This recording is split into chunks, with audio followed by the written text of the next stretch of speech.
Stagnant water filled with green algae and bugs saturate the backyards and basements of these homes in the Hill District, causing damage to everything around it. And neighbors say that water is coming from the hillside right above them, home to the University of Pittsburgh's Peterson Sports Complex and its 12 acres of soccer, baseball, and soccer fields. But as 11 Investigates' Amy Hudak reports, Pitt has a very different explanation for where all of that water is coming from, and neighbors are not buying it. It's green, it's algae, it's mosquito nesting. Bernadette Rainey says her backyard never used to look like an actual swamp. There was nothing but trees. We sat out, we played cards. She says water started gushing down her hillside and pooling around her home in 2010. The same year, Pitt's Peterson Sports Complex was being built and countless trees were chopped down. It was like Niagara Falls. Coming down all the hillside, down here, down here, down here. And as new soccer and ball fields were added and development continued over the hill at Pitt. Each year, it got worse and worse. I mean, our houses are literally sliding down the hill. Neighbor Talise Manuel says her foundation is crumbling because of the years of water seeping into her home. Yeah, I mean, sometimes you feel the foundation move or shake, and it's a little scary. The cost and everything, the maintenance and everything of keeping it up is on us.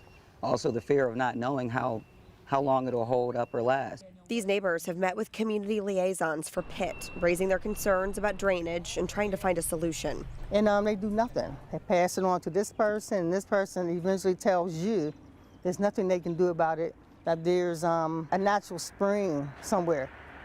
I said, no, it's not. You know what I mean? There's no natural spring. Rainey says she was born and raised in the Hill District, and flooding was never an issue until the development over the hillside. Make it make sense, you know what I mean? They just don't want to fix what they messed up.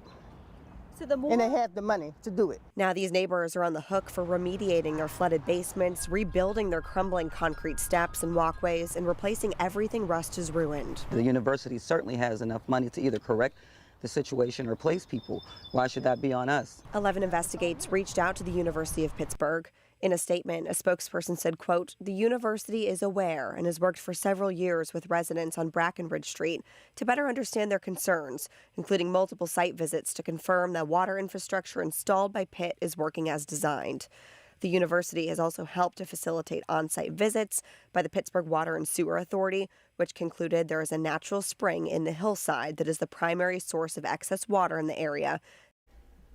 Now, we also reached out to PWSA. Pittsburgh Water tells Channel 11 it has investigated this location multiple times over the years, and most recently in March, it did a field review and took some samples.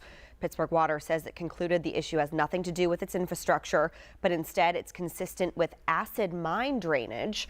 As for Pitt, the university says it's committed to working with neighbors to help identify resources and solutions for those affected. In the studio, Amy Hudak, Channel 11 News. All right, thank you, Amy. And if there is something that you would like our investigative team to look into, you can always send us an email at 11investigates@wpxi.com. We also have a form on the 11 Investigates page on our website.